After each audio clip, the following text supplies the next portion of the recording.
rarely has a microbiological acronym entered into everyday language as effectively as CRISPR.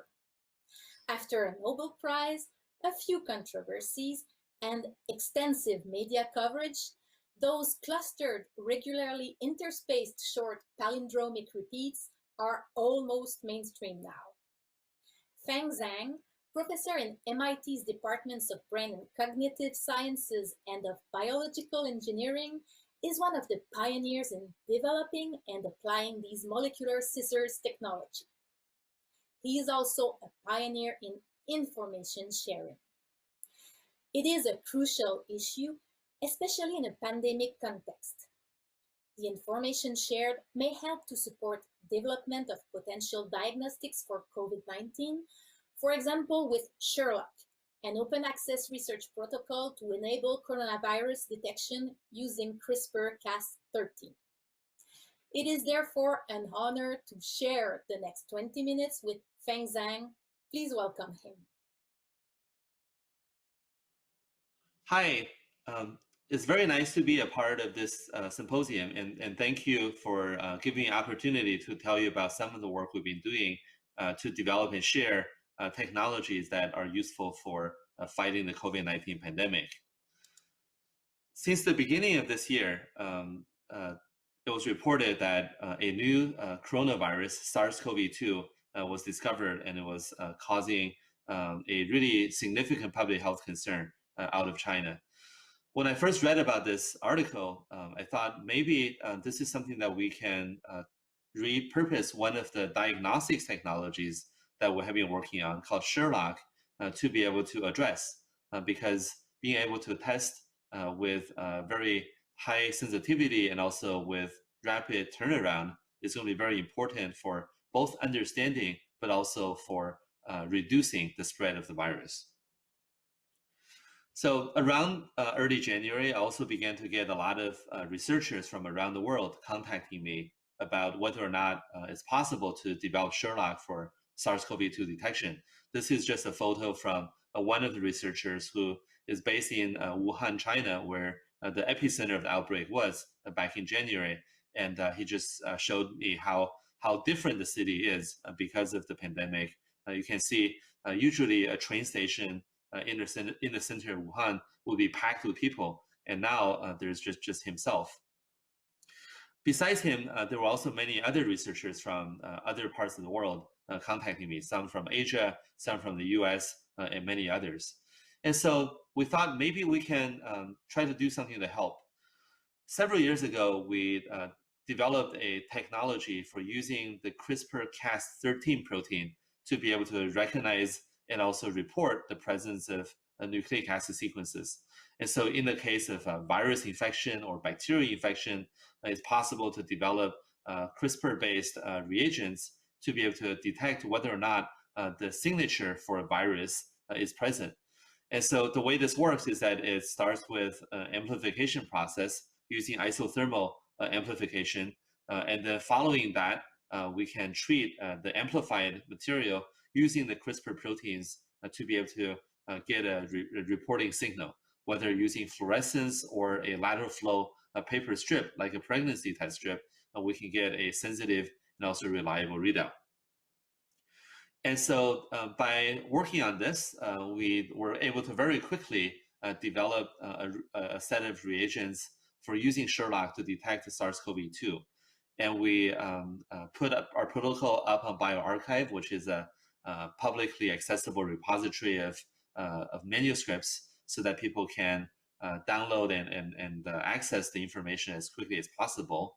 And also we packaged up a number of different reagent kits so that we were able to get those sent to researchers in different parts of the world, some in Asia, some in the US, and also in Europe, so that they can begin to evaluate and also further refine this methodology for SARS-CoV-2 detection.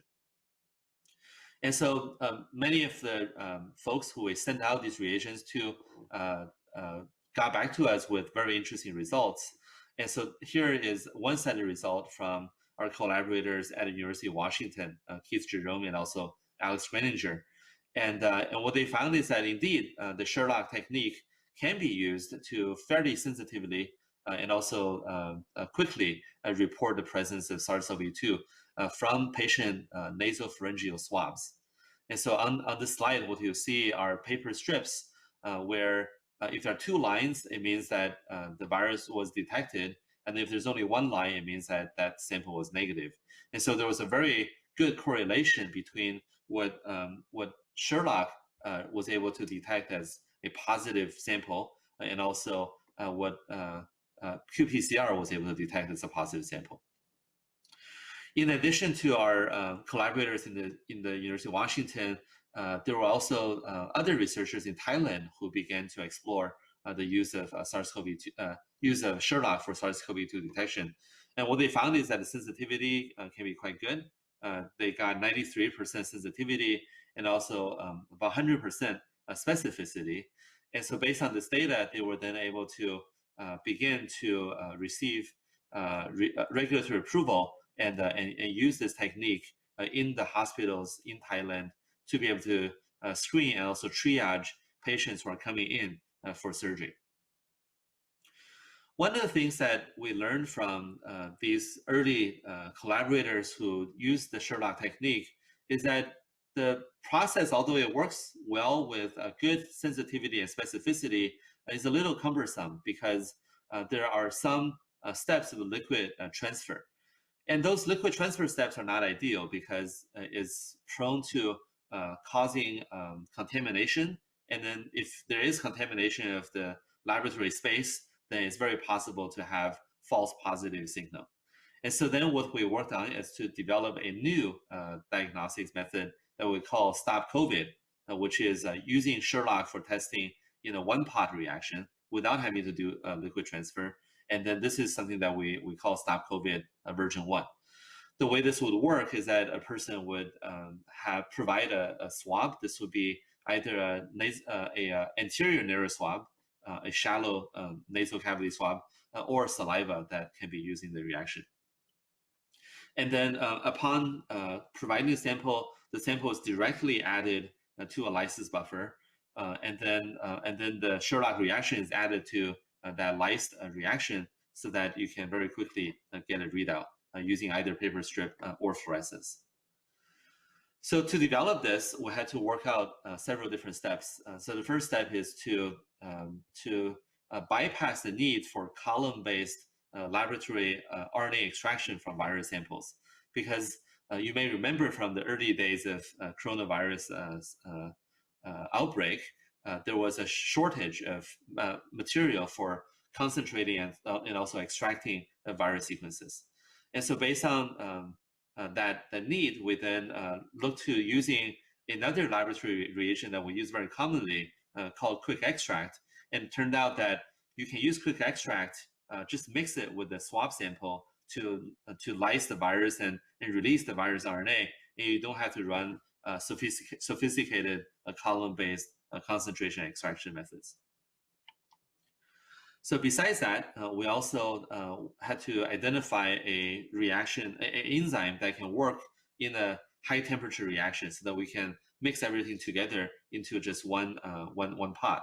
And so to do that, we found a protein called Cas12b, and it's from a bacteria that is naturally thermostable. So that means these bacteria live in very hot environments. And because of that, they were able to remain stable. And that allowed us to then combine with the isothermal amplification reactions to be able to have a one-pot test.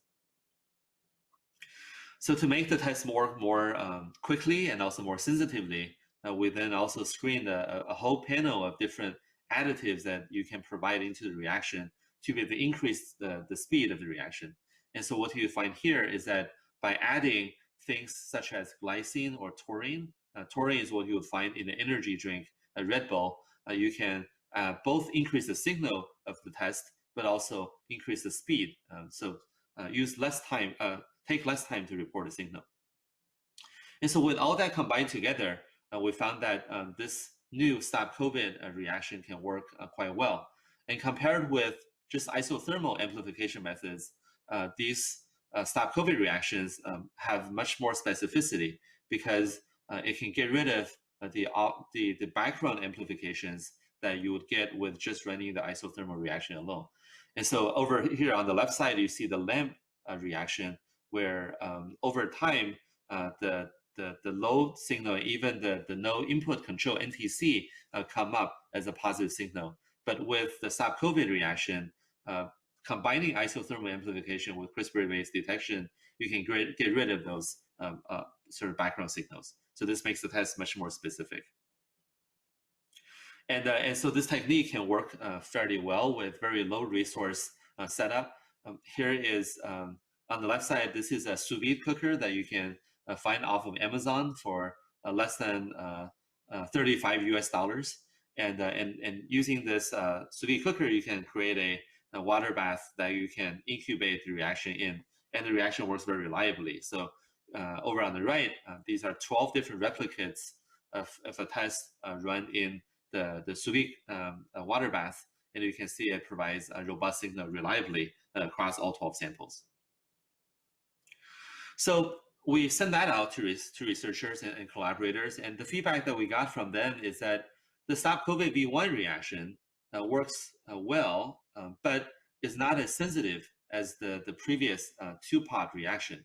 And so then we went back to the drawing board to see how do we increase the specificity and the sensitivity of the test. And so this is how we came up with SARS-CoV-2.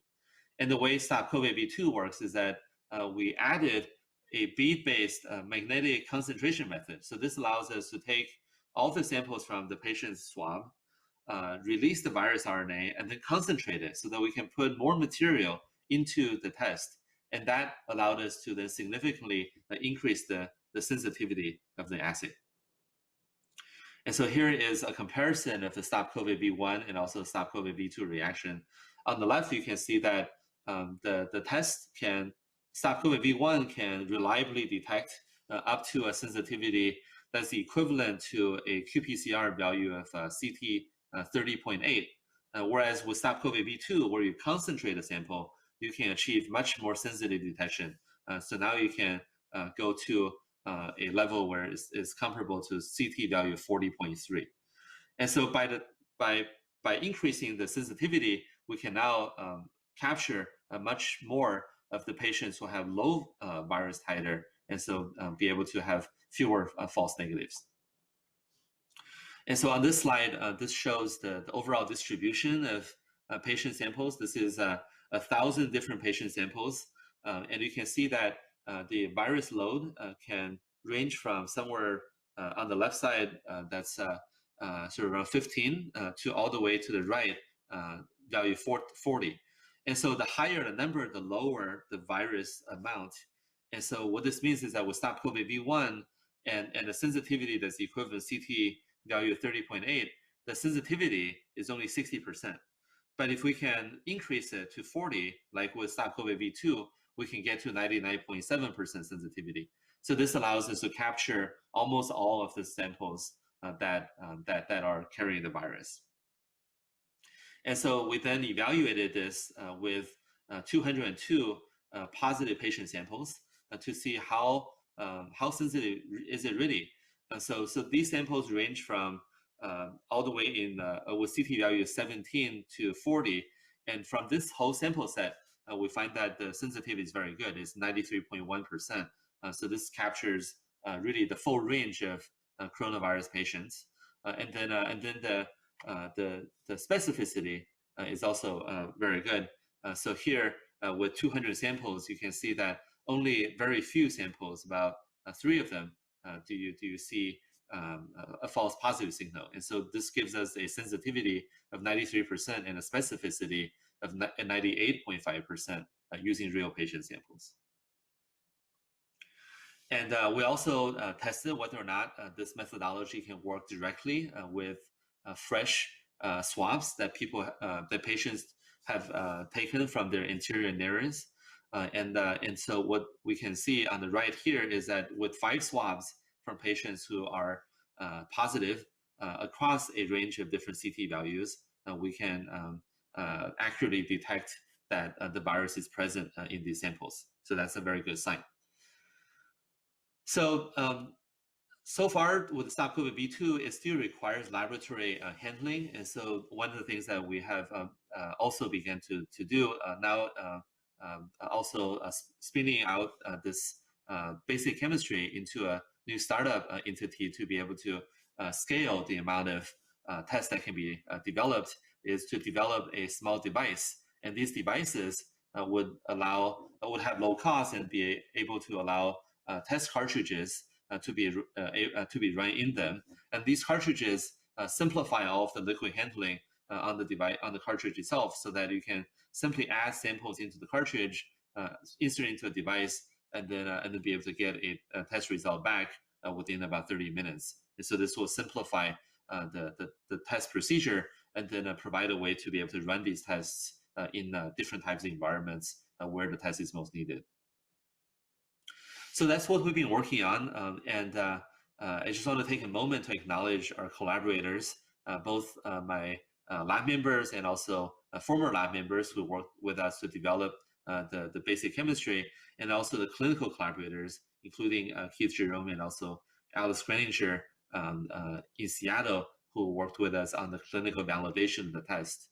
And throughout this process, we were also joined by many other colleagues in the diagnostics field who are working very actively to develop more testing capabilities for detecting COVID-19.